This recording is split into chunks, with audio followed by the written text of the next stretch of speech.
Good morning, everyone, and welcome. Happy Thursday, and welcome to Viva Cafe con Leche. I am the badass Buddha, Lori Monaco, coming to you from a very sunny but very humid southern Connecticut. Good morning, everyone, everywhere. Namaste. Buenos días, mi gente. Aquí con la Margarita. Good morning, badass Buddha. Good morning. I am here from hot, sticky, and muggy Tampa, Florida. Yes, I am in hell's waiting room. And good morning, and everybody, Arlene Milagros. And you know what? Oh, look at Josie's on. Good morning, Josie, my friend Josie. She's such a sweetheart. Good morning, Josie and Tiffany Bryan.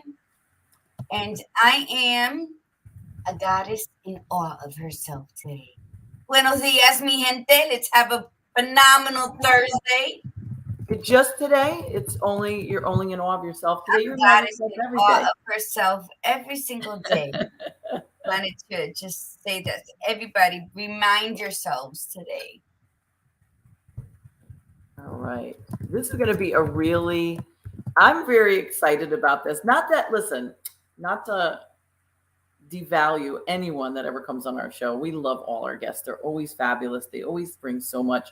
This one I'm excited for because our guest, Dr. Amanda, has set the bar for being a certain age and being fucking sexy. You know, that the bottom line is that, right? And I think that I think the inspiration today will be not just about loving yourself, because that's what we're going to be talking about, but it's just also to be like, to own it, you know, like think about when our mothers were a certain age, they had a certain look. They all did. It's like they all went and shopping at the same stores. They went to the hairdresser, had the same haircuts, and then at a certain age, they always say, oh, you got to look a certain way. And I remember back in my 30s, mind you, because I've always had long hair. It's just like a brief period I've had short hair in my life. And my mother said to me, so when are you going to cut your hair? And I said, what are you talking about? And she goes, it was like my late 30s. She's like, well, you're getting older, so you can't really have that look anymore. And I'm like, what? Like what? I'm like, what am I supposed to do? Get the short haircut, get real blonde, everybody has that same haircut. And I always joked, and I said, if an alien came down from, from space, and then came upon a senior center, and they saw all these, because all the senior women look exactly the same, and they're going to say, this is a very strange planet because everybody looks the same. And then they say that we look the same all the time, right? So, but this is going to be an exciting show. So. Oh, look at Josie said, I'm never cutting my hair either. Oh yeah, Josie's got such beautiful hair and a beautiful smile to go with it, by the way. She's really lovely, such a lovely person. So thanks for being here. Good morning, Nancy Green. I'm a little bit behind on giving my shout out. So Gladiator Guru, hot today. Yes. Hot and humid up here as well. It's definitely, would you say it was hot and sticky? Is that what you said? Yeah. Always that. Yeah, there's only one reason I'd want to be hot and sticky, and it's not because of weather. I'm going to tell you that. No. But here we are. So here we are. What's in your taza de café? It's so sad. I ran out of coffee, and because I'm watching my dad full time for a couple of days, I can't really leave the house, and nor did I have the insight to order anything. So I had to hit what was in the house, and it's Maxwell House. So I had to put a little. You gotta sacrifice, but still have the coffee. Yeah. You're drinking your coffee today, right? I'm still drinking my Ethiopian blend of Naturally Orgasmic Cafe. Yes. So we have to. If Dr. Amanda's a coffee drinker, then she's definitely got to try your Naturally Orgasmic coffee because, just by the name alone, it's just, it aligns with her, right? It aligns with who she is. Yep, not everybody's a coffee drinker, but you know what? It's okay. You know what I was thinking of yesterday? I was sitting doing some yard work outside. Well, not yard work. I was replanting a couple of plants and in pots, not in the yard. And your lavender coffee popped into my head. And I was sitting down. I was just sitting on the deck next to the little pool. And I was like, oh my God, I would really, really want to try that. So either the next time you come up here, you're going to have to make it, or I'm going to have to make a special trip down to you, or you're going to have to walk me through it, because it's just the thought of it just makes me, I just can taste it. But that picture, did you post that picture yet at all? No, lavender and cloves. And that's what I have in my coffee today. And it's all natural. It's natural cloves and it's natural lavender beads. I don't use no syrups or anything like that. So yes, awesome freedom mug, because that's right. I was feeling very red today. Viste? Look at that. A rose inside and over here is at the end of the day, we can endure much more than we think we can. Frida Kahlo. Nice. Pretty awesome. I know you love her. Good morning. Migdalia's on, and Chenille Real Deal is in the house. Good morning. And we said hi to everybody, right? Milagros, we got and everything. Okay, great. So let's go ahead and set our intention as we do every Tuesday and Thursday on Viva. And then we'll do our mantra, and then we will introduce our fabulous guest. All right. So our intention, as always, on Viva Cafe con Leche, our intention is to set your intention today is to be intentional. So be intentional today and grateful. So whatever your intention is, and go with gratitude, set your intention and be grateful for who you are at this moment in time, your day. Even if it's hot and sweaty, think of something positive that's hot and sweaty, or whatever, or think of cold. If you're too hot, think of some place that's wonderful, that's cold. Like Iceland. You and I should take a trip there one day, Gladiator Guru. I think we would both enjoy it. What do you think? No? I don't know. In the summer, not the winter. But being in my 50s, I don't like cold and I don't like hot. And so where the hell is in between? I gotta figure that out before I'm 60. I'm telling you. Listen, Costa Rica seemed to fit that bill a little bit for me. So I mean, I'm sure it does get hot and humid, but I don't know. The temperature seemed to be spot on for me. So I think that's where I'm gonna lay my hat at some point. But anyway. All right, here we go. Ready to say the mantra. And for those of you that this is the first time you're listening, we say our mantra every morning, and you repeat after me and shout it out as loud as you can if you are able to do so. And if not, just say it quietly within inside you. And say this mantra even when you are not here viewing Viva Cafe con Leche. So here we go. I am a disruptor. I am a disruptor. I am unapologetically courageous. I am unapologetically courageous. I am spiritually grounded. I am spiritually grounded. I am magically orgasmic. Ole! And I am beyond authentic. And I keep it real. It's boogie on today. Well, San Diego, Chenille said. Oh, is that where she is today? She's in San Diego? I think she said the weather. Oh, the weather. Yeah. Well, that's why my sisters lived there for 32 years, something like that. So, yep, true enough. All right. So we are going to be talking today. I love me. I love me not. So we're going to be talking about self-love. We've had this conversation before. I think it was last year, right? Last year. But the conversation was so great. And we need to be reminded of it all the time. So without further ado, I'm going to introduce our guest, Amanda Hanson. Dr. Amanda Hanson is a clinical psychologist turned transformational life coach for women. Her brand, Revolutionizing Midlife, is about redefining and reclaiming what it means to be a woman 40 plus. She is a self-proclaimed paradigm shifter, and her contagious approach is one of the limitless possibilities. Where most see roadblocks, she sees opportunities. So here she is. We're going to bring her on. Woo, there she is. I brought out the sparklers, girl. Yes. Thank you. I feel so special. So if for those of you that actually looked at the picture for the advertisement for the show today, what struck us, so we found you through FX, right? Or whatever it's called. I can't even remember. I think that's how we found you. So it's a place that you can find guests, and then guests, and if you want to go on a show, hosts can find you. But Amanda sent this.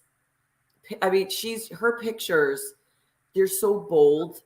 You know, they're so, first off, she's absolutely stunningly beautiful. Yeah. And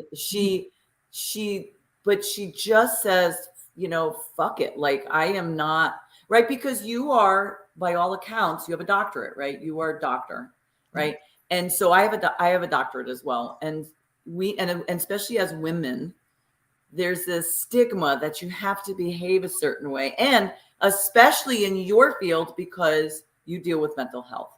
So you have to have a certain way. You can't be so close. You can't be so open. And you're just like, I'm going to do it my way. Yeah. I'm do it my way. I look absolutely fabulous. I feel fabulous. I'm going to give people permission to be fabulous. And that's exactly what you do. And that's what we do too. And that's why when we saw your profile, we're like, she's perfect for the show, because it is sad, but it's okay. I mean, it's not something to be bad about, but it's sad that we do need permission sometimes, but it's okay. Like, it's okay. And I'm happy, and Gladiator Guru is happy. And obviously you're happy to go ahead and give these women permission, because we are all fabulous. So were you always like this? Like, were you always bold like that? Yes, I was really bold from a very young age. I was the kid who was asking the questions that the adults were telling me to go to my room. Like, stop asking so many questions, because I knew and sensed when things were awry and off. And there were some things happening in my childhood home that were very questionable. And so I was always the one to push the edge. I've always been the one to ask why. I drove my mother crazy because I told you so. But why? Why is it that way? And I don't think I've ever stopped asking why. And it's what has me in this situation, in this place, in this business now, is I stood back and I asked, why does it have to be a midlife crisis? Why can't it be a midlife reinvention, rediscovery, reclamation, celebration? Because I turned 50 in a couple of months. And for me, I feel like every year I am discovering more of the truth of who I am. I'm becoming more emboldened, more sensual, more alive. And when I noticed that my counterparts weren't expressing or feeling the same, there was this sense of something needs to be done. Because I think that's the great thing about us as women is we discover something incredible, and I want to run and share it with everybody. Mm-hmm. I want to run and say, no, sister, there's actually a better way. There's a different way we can do this. And so that's what this mission of revolutionizing midlife is really doing. It's bringing women back home. There's something really ancient actually about it. It's this remembering of everything that was always meant to be, and the beauty and the wisdom that resides in a woman with this much life experience. Yes. And Gladiator Guru, you've always been that way. I think out of the three of us, I've probably been the one that really held back. I think it was always in there, but I was very hung up on how I was raised. You know, I was raised with a mother who was very, almost like a 50s mom, you know, like that kind of mom. And we could talk about, like, it was very weird. I was raised in a family where the girls, it was that double standard. The boy was okay to do whatever he wanted. The girls couldn't.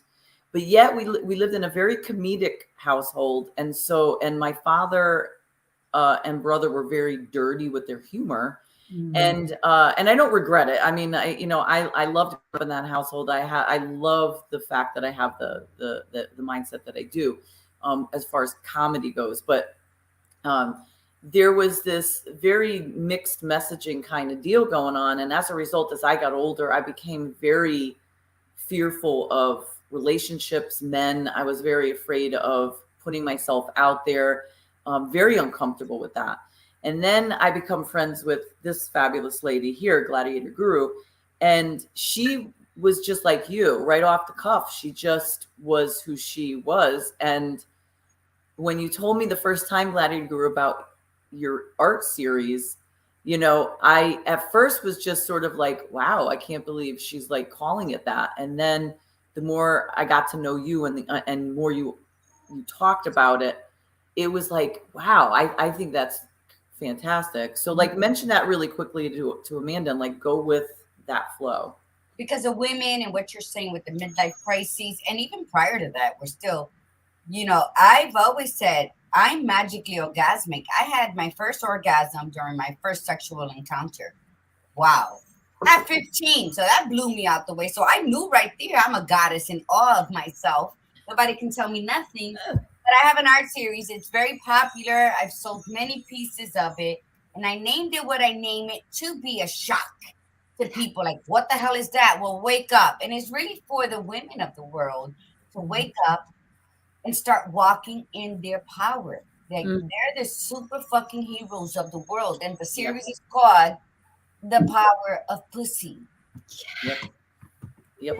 Yes, that's what the series is called. I have shirts with it and everything. I made some hats and my friends have it, but my family wouldn't wear it. Like, I can't wear that. Why not?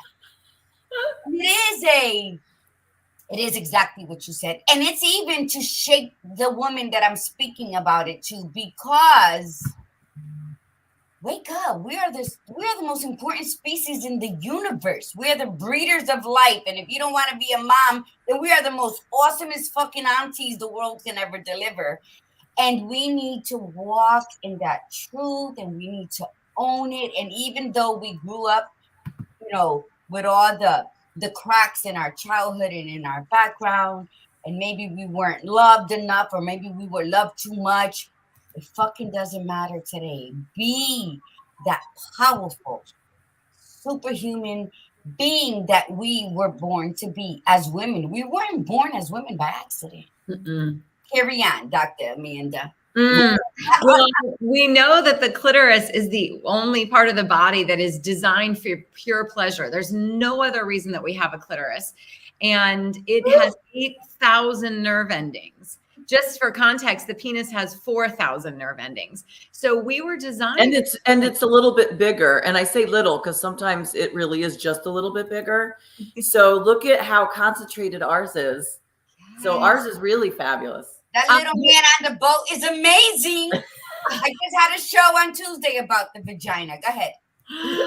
But I love this. And the shame that women experience, I'm always shocked how much shame women carry around these incredible vessels that we are walking around with.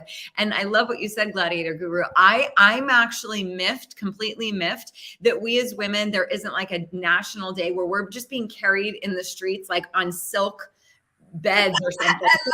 Let's start it. You got this. Because nobody would be here without a woman's body. Not one, that we would cease to exist. Yeah. And yet women carry this, it really blows my mind, the amount of shame they carry. So I love this ability to go around and just slay the shame around every corner for women in all the different ways that we are doing it in the world. It's so important. But I find that women even carry shame around aging. They feel embarrassed. They feel not worthy. They feel like they've passed the time of being able to be sexual. I have a client right now who, after 40 years of marriage, her husband decided that he wanted to start dating a much younger woman. So he left unexpectedly, like she did not see it coming whatsoever. They were just entering retirement. She literally experienced it as a near-death experience because everything she thought was going to be abruptly ended with no announcement. It is a death of yeah, it is. You have to go through that process. But here's the amazing thing. We've been working together. She got herself back out there after about 1.5 years. She now is experiencing orgasms. No way. In her mid-60s that she'd never had in her entire life with her. Oh, I want to be her. Because he sucked. That's it. She's like, I can't believe I thought that was the death of my life. That was Good riddance. He did the greatest service. I'm reborn. She's out riding ATVs all over the country now. I love it. Cover, doing the most exciting, jumping out of airplanes. She's like, I've never felt so alive.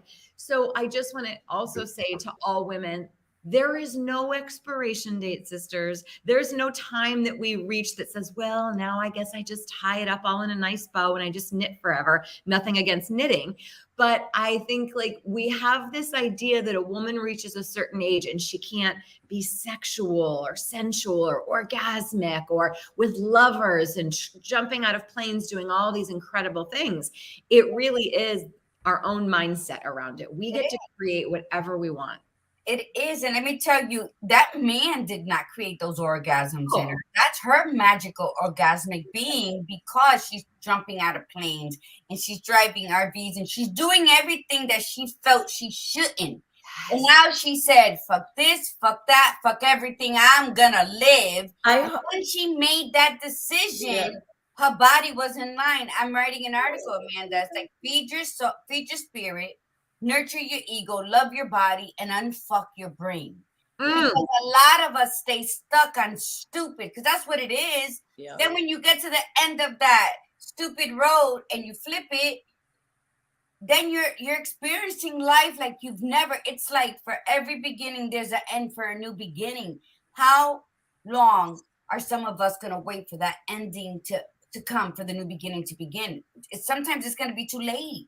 So these talks need to be had. They need to be had regularly. You need to wake up. I have been celibate 2.5 years by choice, but it's like the doorknobs are looking pretty sexy to me again. So it's like, what do you do? And I think that's what happened. And that's awesome that she's doing that. I really love the differentiation that you bring up. It's not him who did this to her. It's that she became aligned in her full spirit, everything she's always been holding back in her life. I love that, because I really believe that giving the power, even when a woman doesn't have an orgasm, right? It's like, it's so often about her being shut down, her not being able to totally open and also be able to say what it is that she wants. Correct. I have a lot of clients who are like, well, he just doesn't know how to please me in the bedroom. I'm like, have you shown him how? Because it's your body. You're the queen. You get to show him, come here, my love. Let me show you exactly how and where I like it.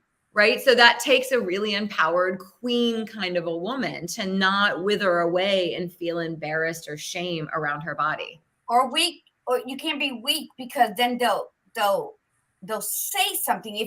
A lot of men want that aggressiveness from women they meet in the street, but they expect their wives or significant others to be submissive.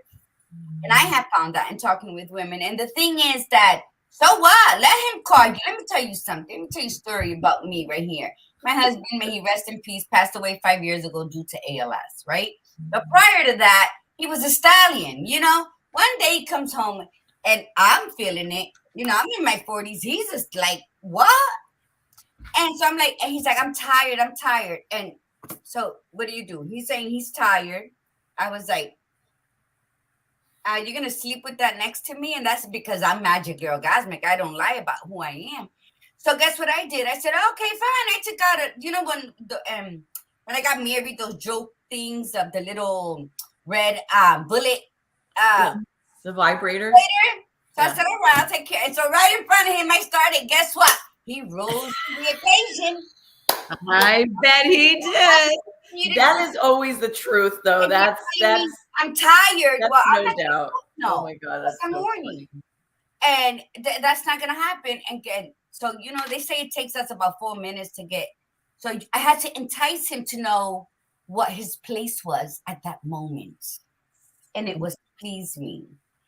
You know what I also realize too with women when it comes to sex, especially, and then we'll actually talk about loving self, because we're talking a lot about sex, but it's part of the conversation. But men and women differ in this sense. Like when men are stressed, they actually like to have sex because it helps their stress levels. But we always say, I can't, I'm stressed. And one day I let that part go. And I said, because, you know, my husband was like, oh, come on, you know, I'm in the mood. And I was like, I'm so stressed. And I'm like, you know what? Screw it. I'm going to do it. And it worked. Like, I was like, oh, okay, this is nice, you know? And so I realized that I just kept using that as an excuse, and I had nothing to back it up. It was a conditioned response. It was like somebody, I'd heard it and people would joke about it. It's talked about on TV or whatever in shows. And I'm like, you know what? I'm just going to go with the flow and just do it. And then after that, I was like, okay, yeah, I'm not using that as an excuse anymore, because it actually helped my stress levels to just stop for a minute or longer, not a minute, but to stop for a little while and then just regroup myself, like, you know, and reground or whatever. And it really does work. So we also have to change what we believe, like our belief system, not just with sex, but with everything, with everything, like that we can be amazing. We can do what we want. Somebody calls you out, you know, it's okay for the guy to go out with the younger woman, but then the woman goes out with the younger guy, or if she wants to like go out and say, hey, you know what, I was married for 25 years. I'm not looking to settle down, but I'm looking to have a little fun, and starts being with, you know, a couple of guys here and there. Guys could do that, and women still have that stigma. Oh, well, she's loose, or she's slutty. And it's like, why? Because she just wants to play the field a little bit. Like, give me a break. That never, you know what? It all begins with the woman. And Amanda, tell me whatever, but I think outside influences are just that. Mm-hmm. It's your choice whether you're going to allow it to absorb into your being and keep you from trying things. Like, you're not going to like everything the next woman does. Not me, I'll hang from the chandelier if that's going to give me an orgasm. But there are people that, you know, they're okay with one. I want like 10 before the last 4th of July fireworks show. Like, you know, and so I think that as women, if we say, I'm allowed to receive what I desire, and whatever happens outside, that's all it is. It's just outside noise. I'm not going to let it penetrate me. And I think intended. Yeah, I was trying to. The pun was intended. Go ahead. Keep talking. Well, I do think that, you know, I know we're getting to self-love, but I really do think we have such a hard time culturally admitting or seeing women as these sensual beings. But when we're able to understand women's needs and desires, we will be able to stop vilifying and shaming her desire to have pleasure or multiple partners. And it's really hard to believe how archaic we still are in this belief system around. If a man's been with a lot of women, it's like, oh, he's some Romeo. And literally the opposite of that for a woman is whore or slut. Exactly. You know, and that only changes when we demand it changes, and we keep having conversations like this, you know, and it comes, listen, and we can't even just blame the male counterparts for that, because we do it to our own group. You know, we say, oh, look at her, she's like that, you know, and we have to stop. It's like, listen, who are we to judge? You know, I think we're our own worst critics as women. If we don't get out of each other's way, I mean, whether it's in regards to abortion, aging, toxic beauty culture, sex, it's the infighting with women. I've seen some things in the last 2 months with my TikTok account it's heartbreaking. Actually, it's really heartbreaking how cunning and cutting women can be to one another. And you know, I have many male friends, and they always say like, wow, if women don't figure this out, how to all like link arm in arm and come together, you all are going to be the demise of one another, because we actually don't give a shit if you're naturally aging, if you want to sleep with lots of men, if you want to have an abortion or not. Like, most men actually are like, hey, woman's choice. It's us who's bought in. I think we have so much internalized misogyny as women. Yes, We've bought into the patriarchy so much. And now we're deciding who are the good women, who are the bad women. And if you have a different opinion than me, then you get vilified. It's really been highlighted more than I actually understood in the last 2 months, just by what I'm watching happen on my TikTok account. It's fascinating. Yeah. And devastating. In Spanish, we have like you know, when you say, well, women vilify each other and they call each other names, it's mostly women saying she nothing but a whore, blah, blah, blah. In Spanish, we say, if you're going to be a puta, you be a good puta sucia. You know, do it right, do it good. You know, walk with your head up while you're doing it. Because who are you to tell me what I need to do? You know what I mean? So, and that's just a joke. We use in Spanish, but it's real. If you're going to be something, which no one's going to stop us from being what we truly want to be, step out of the shadows, put yourself in the spotlight. You say, this is who I am. This is what I'm doing right now. And guess what? They have no power to talk about you. That's right. We give them the power. We give them the power to talk about us. Yeah, that's the thing. And most of the time, most of the individuals who are talking the crap anyway have their own hangups. And that's really what it comes down to. It's like, they're not bold enough to be that way. They're not, oh, look what she's wearing. She's too old to wear that. And it's like, that's because you wouldn't wear it. Don't tell me, you know. And I really do appreciate the women, because it's unfortunate, but it is the way it is. The influential and the famous women who are standing up and saying, I am not going to go and get the plastic surgery, or minimal, because God knows I'd love to get this taken care of. That's okay. Right. But it's the minimal stuff, or they're standing up going, this is who I am. I don't really care who, and they look fabulous. You know, it's like this generation, I have to say, the Generation Xers, I think, have especially been much greater at getting to these ages saying, I'm not going to change. Like, if I had the long hair, if I wore this outfit, if I did this, I'm good with that. And even the end of the late baby boomer people. And that was started with certain famous people who just kept saying, I'm going to do my own thing. I'm going to do my own thing. But now it's also that because we're in such a culture too, we're defining ourselves, women, we have to look younger. And I really, it pains me truly when I see somebody that I really, really love, and I don't stop loving them as an actress, but when I see an actress who I've always adored, and then I see them in something and I'm like, oh God. They're all starting to look like Mickey Rourke. Why? Right? They all look alike. I'm like, well, they all go to the same surgeon, you know? And I'm like, why did she do that? Why did she do that? Because she looks so bad. And they think they look better. But again, it is up to them. I mean, then I would have to, they wanted that, and that was their choice, you know? But it's like they were so. Do they really want that? Like, this is what I like to break down. Nobody. Well, you know what? You're right. Maybe you're correct.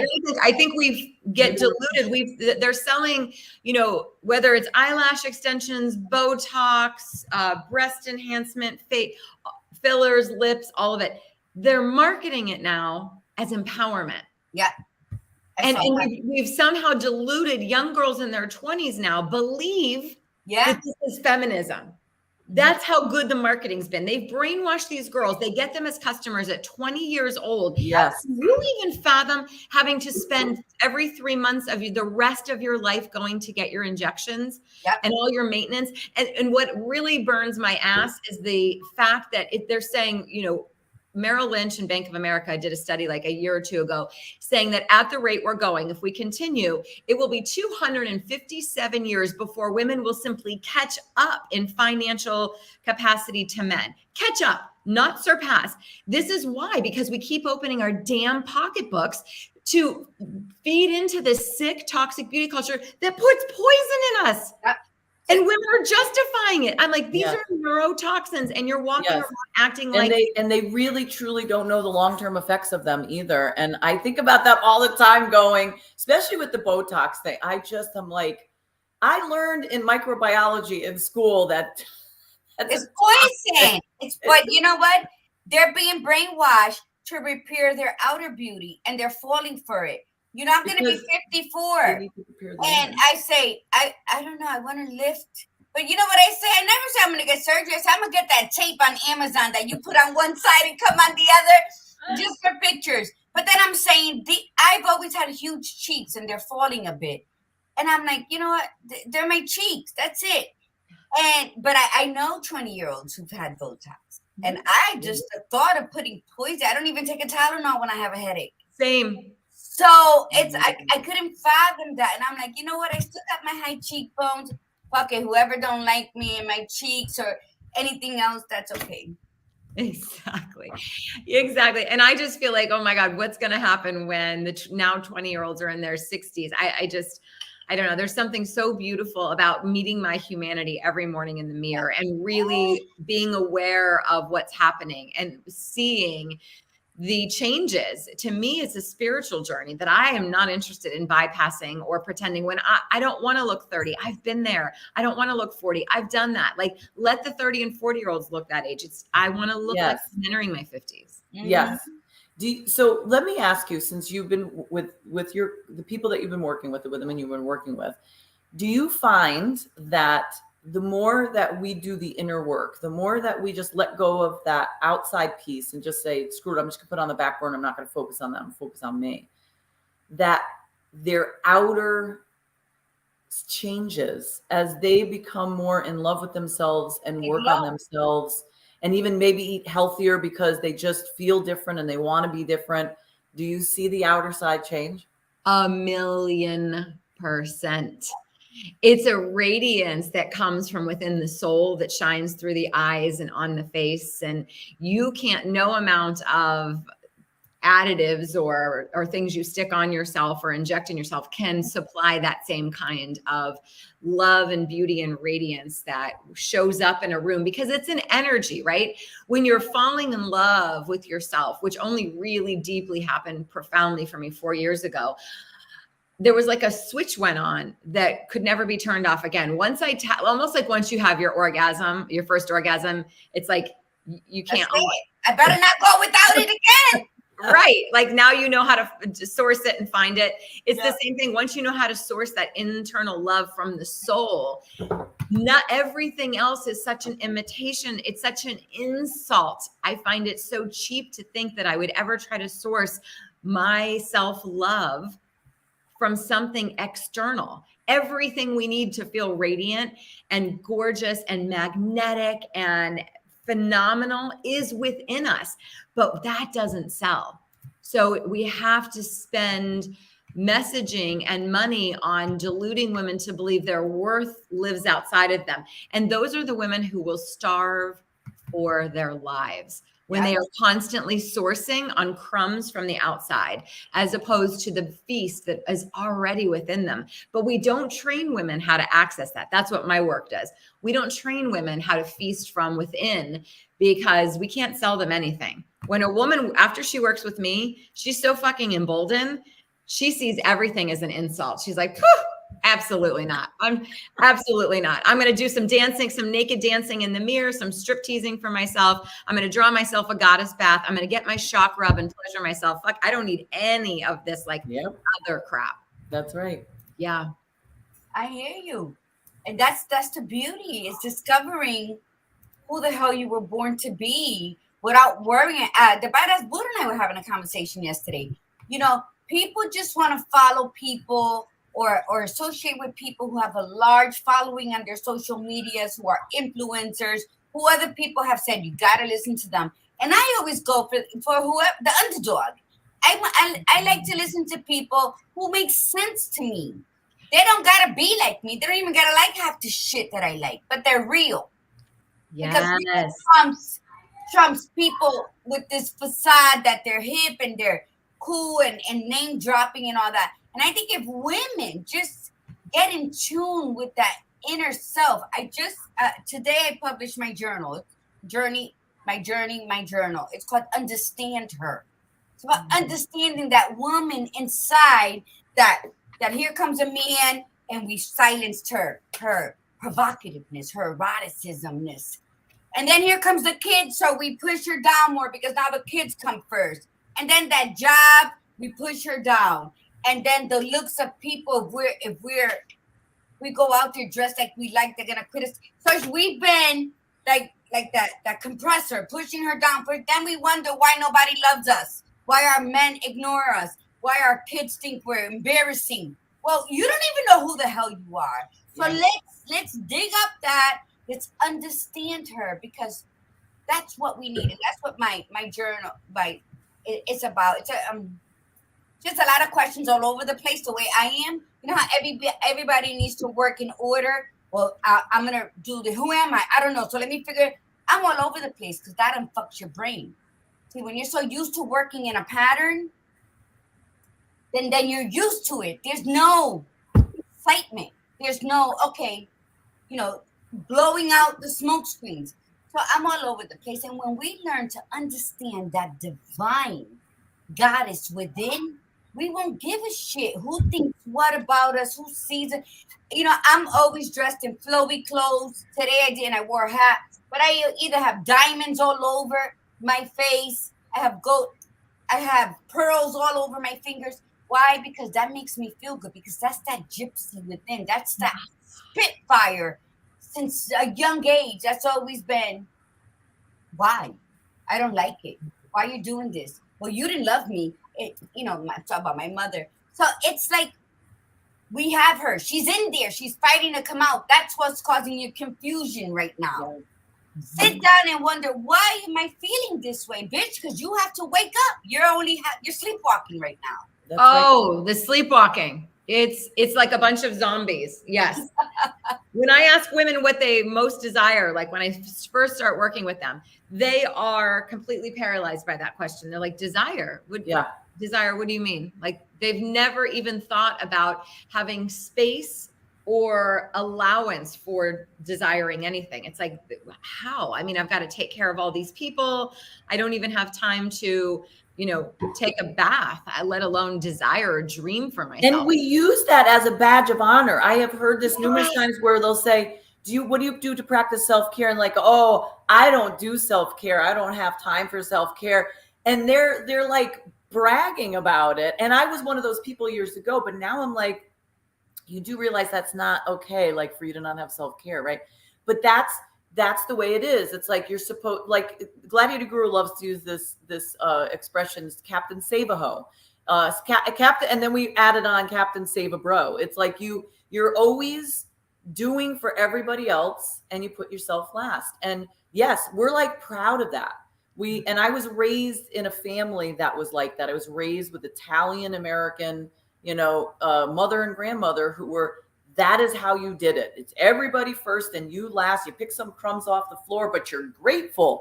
And I'm like, God, that's so effed up. And it took me to my mid 40s to figure that piece out. Absolutely. When I wanted to go back to my, again, Italian American mother, and when I started going back to work after having kids, my mom, I mean, you would think it was the most shameful thing that has ever happened. Like she was so upset that I would consider and felt it was a selfish move that I wouldn't dedicate my entire life to my children. And thank God I didn't. And here's what's fascinating. Now at her age of 75, looking at me, she's like, my God, I wish I did what you did. Oh my God, I missed so many opportunities. So it was like, she only knew what she knew and she was trying to squish me in the same box and saw what I was doing, my choice, as for her, it meant I couldn't possibly be a good mother if I was going to also have a career. Yes. And so now, sadly, at the age of 75, she's sitting back and saying, wow, I missed so much of my life. And I don't want to say that. I don't want to be in that position. And I think, but that's how the patriarchy, like, that's how powerful it is. It plays into the system, like you said, Badass Buddha, of like, this is how we condition women to be so proud of, like, she barely had time to eat because she was so busy. Yes. And I think, what else do that? And I would say that's badge. I never agreed with that.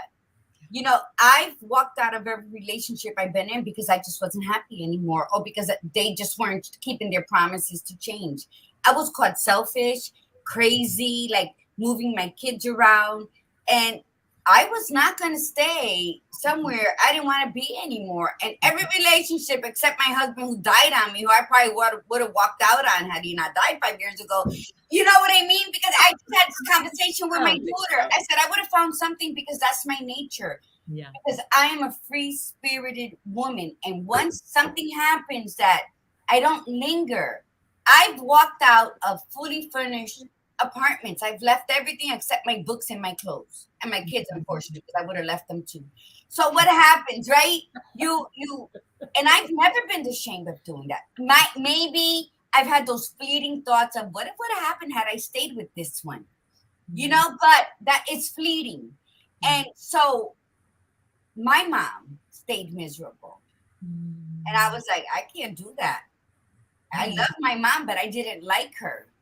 So I could not emulate her and be like, that's okay, because no, my father was a Rolling Stone. I have 8 brothers from different mothers.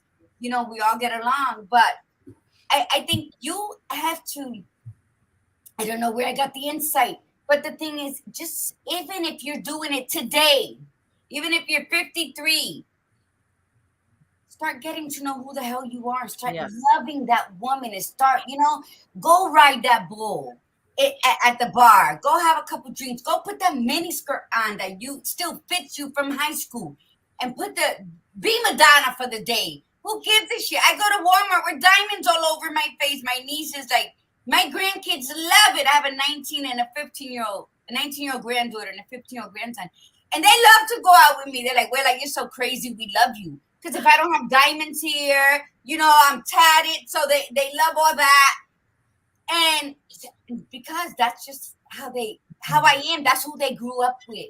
Because I've always been true to me. What an incredible role model you are for them. She really is. I'm going to tell you, she really, really is, because of how she raised her kids, and then how she's helped raise her grandkids. And I love that too, that you go out with them and they love that, because you said something, Dr. Amanda, and this is something I'm working on with my kids. You know, because I suppressed myself for so many years, I have a 28, an 18, and an 8. But the 8-year-old got, like, she didn't see most of that.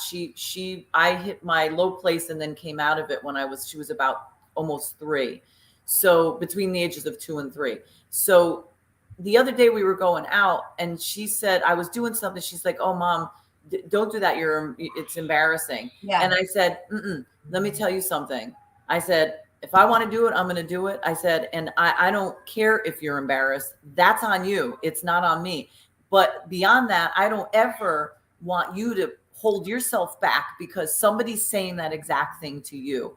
And because I had heard that so many years with my husband, even with my older kids, the few times I would try to be myself, because I'm goofy. Like, I could be sexy, I could be serious, educational, whatever, but I'm goofy. Like, I'm silly, I'm crazy. I love making people laugh.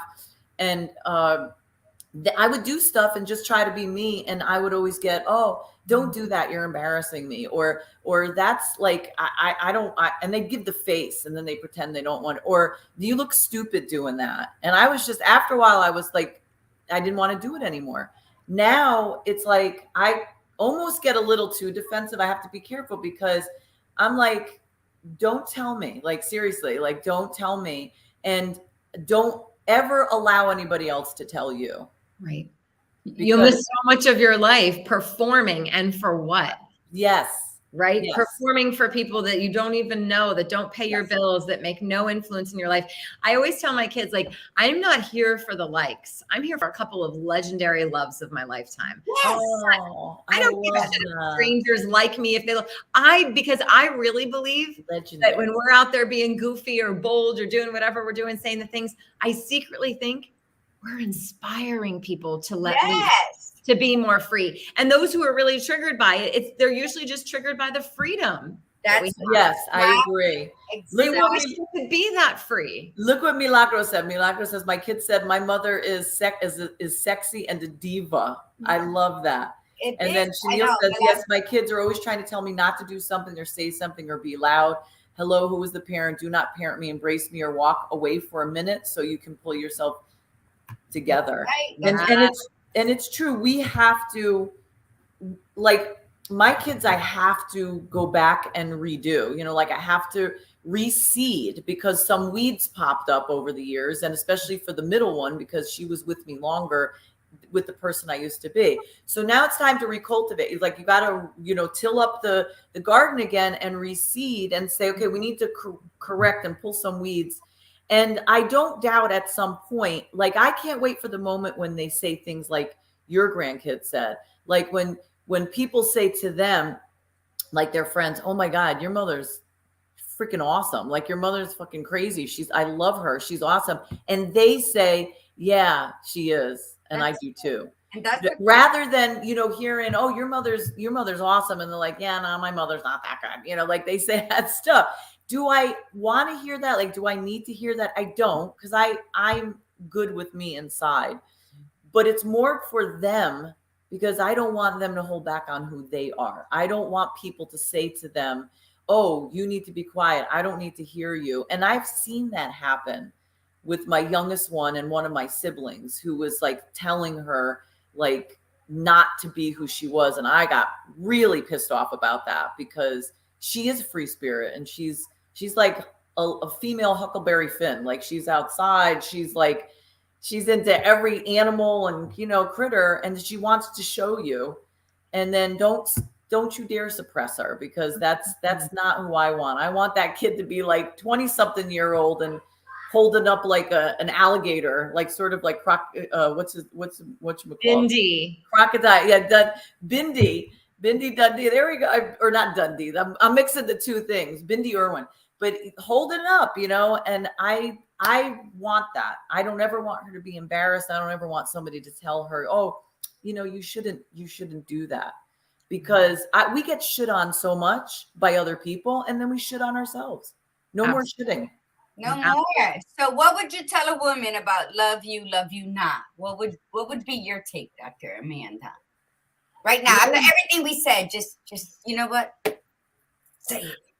I think that, to me, again, like I said, really finding self-love 4 years ago, it was a particular event. Something had happened and it hit me. It was this moment in time that I have chills even thinking about it right now, that will be with me for the rest of my life. Something very specific happened.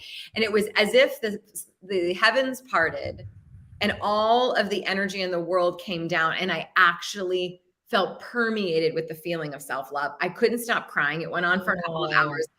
And for me, I now know that the love from my children, the love from my partner, the love from parents or not, or friends, or even my career, has never touched the love I have for myself. Ooh, that's beautiful. That is.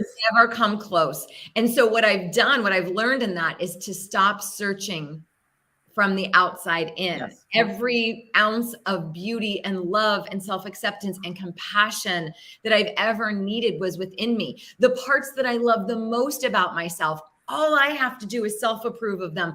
I spent so long trying to get my husband to love those parts of me. Like, well, look at this thing. And then I did this. And he's like, oh yeah, that's amazing. And I'm like, no, it's not just amazing. Like, do you get up and jump and dance, man? Why the fuck aren't you celebrating this? Do you know how to do this? And then I finally decided, like, oh my God, I don't need him or my children or my girlfriends or my clients to ever see all that. Yeah. I see it. I do this throughout my day. Good job, Margarita. Yes. I am my cheerleader. I am my DJ. I am my hype man.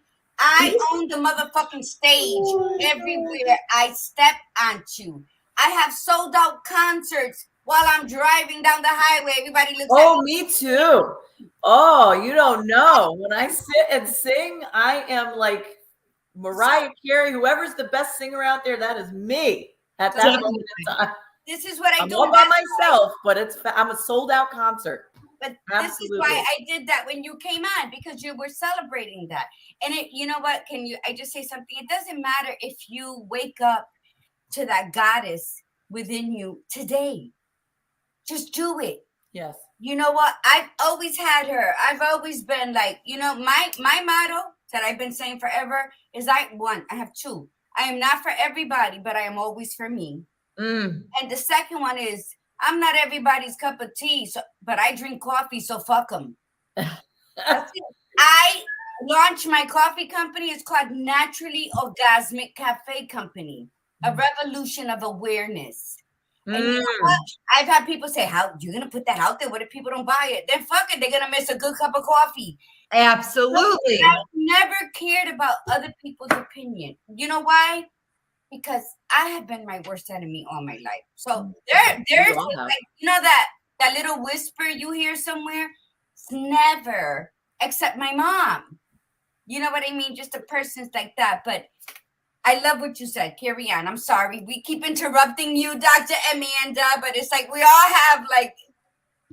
No, you're not interrupting. You're just contributing to this amazing conversation. Yeah, I really think that we have bred women and raised women, especially our generation, right, on all the Disney movies of like, find the prince, be rescued, be saved. Everything you need exists outside of yourself. And then if that person ever leaves, like my one client, you experience it as a death because you've been raised to believe that you need that person to even validate your existence. Mm-hmm. And I think that's such a trap. And so, you know, I read something the other day that said, and I'm not going to get it as eloquently as what I read, but it was essentially something like, when you've spent your whole life being submissive, when you finally speak up for yourself, it will feel aggressive. Yes. When you've spent your whole entire life pleasing everyone, when you finally say what you want, you will feel selfish.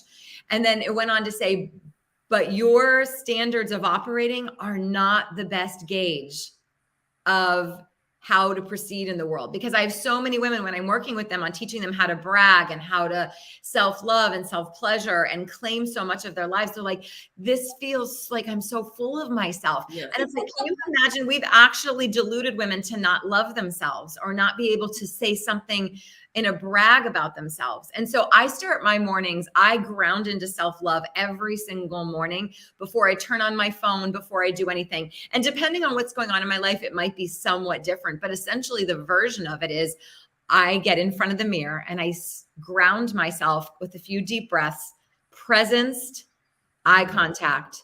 And I say to myself, good morning, beautiful. I love you. You're a goddamn miracle. Ooh. And I let that wash over me and nothing. I am so unfucking shakeable all day long because I started with me. I don't wait for somebody else to tell me. I don't wait for somebody else to pat me on the back or validate my existence. That's the number one thing I would say to every woman is start before you turn your phone on, before you make a telephone call, before you speak to someone or go to work, start with yourself. When you start with that energy and that takes 4 seconds, that's it. You are set for the day. It's impenetrable. It's so beautiful. And then that's the energy you carry in the world. And that's what makes you so the gravitational pull towards you. That's why people want to be around you because it's like, yes, give me what she's having. And yes. I thank you Oh, for yes. that today because I say it all the time. And I think most of our guests heard you say it today. So it'll resonate with a different tone. But after I say my gratitude, before I even open my eyes in bed, no matter how late I am, I give my gratitude to my God, because that's what I do. Then I get up and I say, good morning, Margarita. I love you. You're beautiful. We are okay. We can let go because of the trauma the body holds. It's not even your emotions or your heart. It's the body. It's this. So, and I say, it's going to be a great day. It's okay. We're safe. Let's let go. Let's let go. And I all the way down to the bottom, but I kiss myself good morning every morning. I love this. And I love you and good morning. And we're safe and it's going to be okay.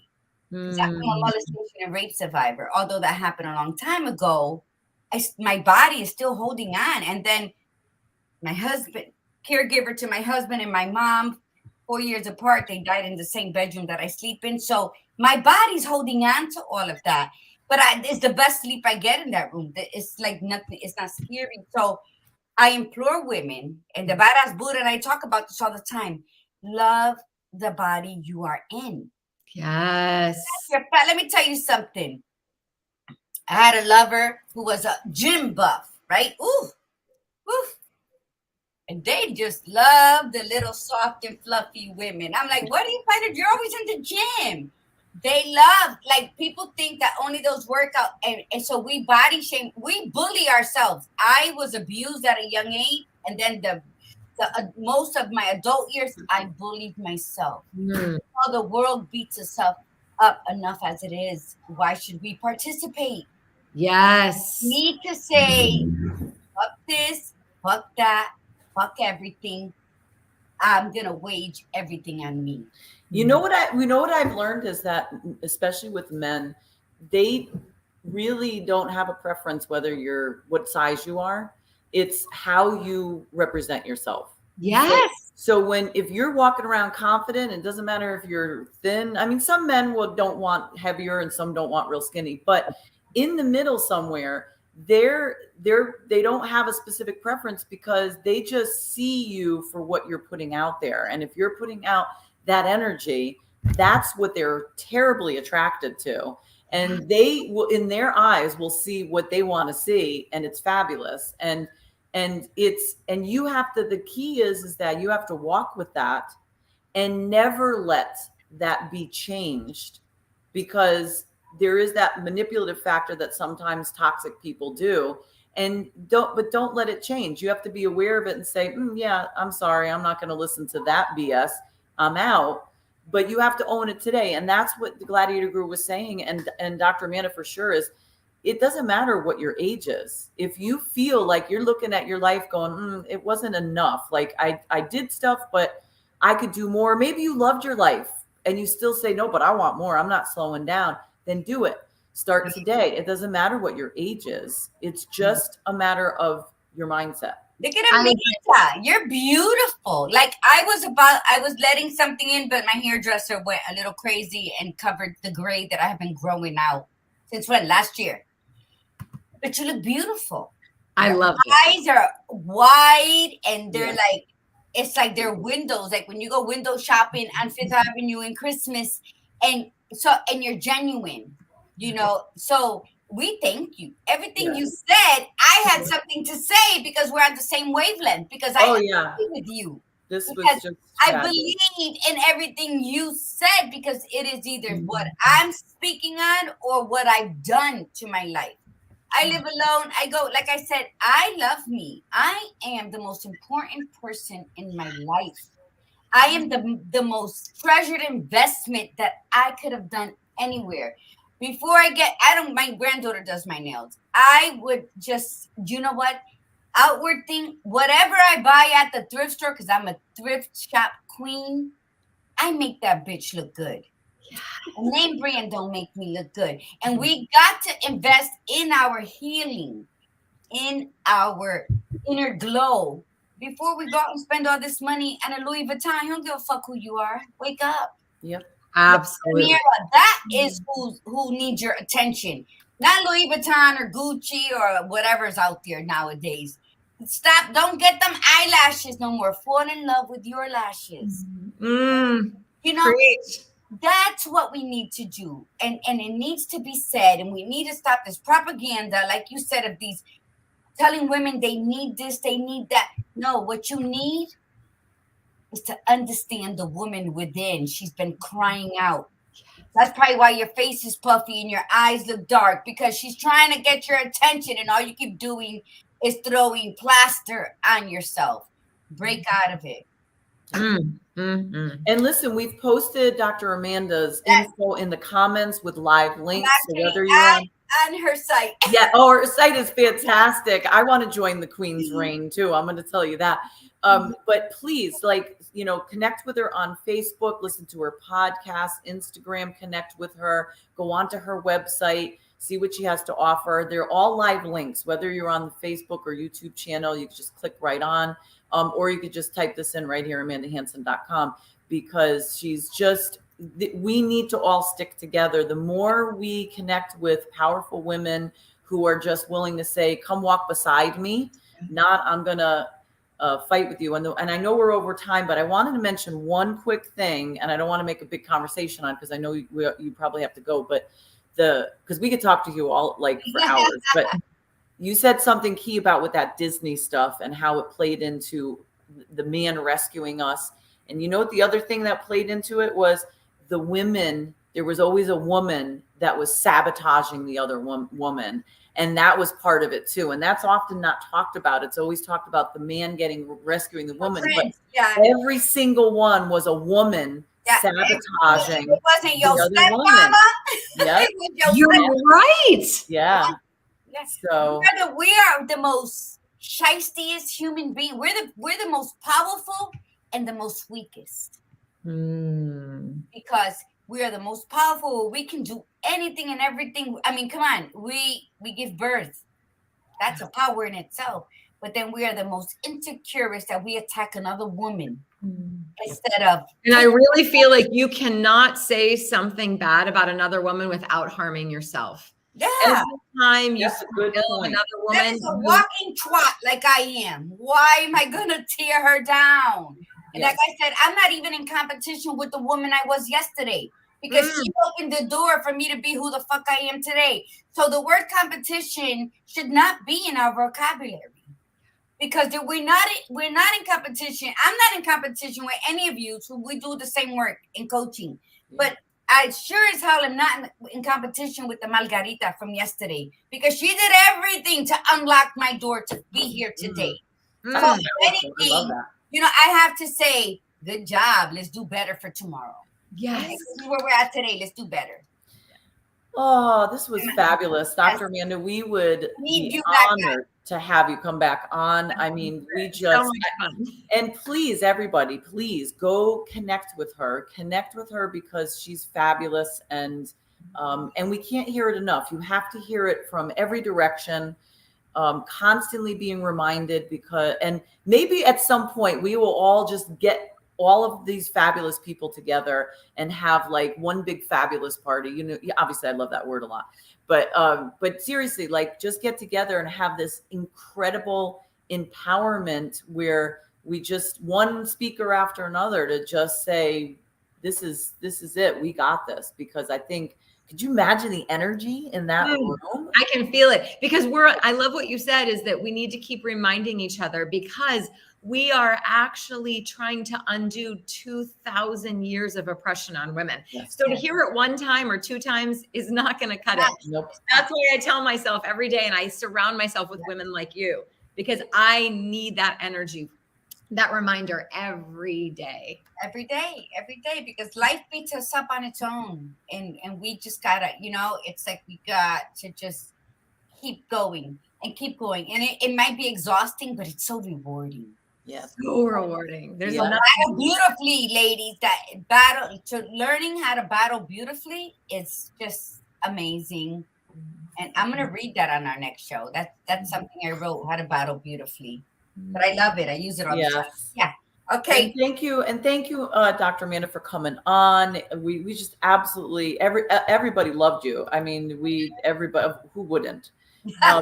So thank you so much for coming on, and thank you for indulging us and staying a little bit over the time. We really appreciate it. So with that, we are at the end of the show, and thank you everybody for coming on. It's Thursday, so everybody have an absolutely beautiful weekend.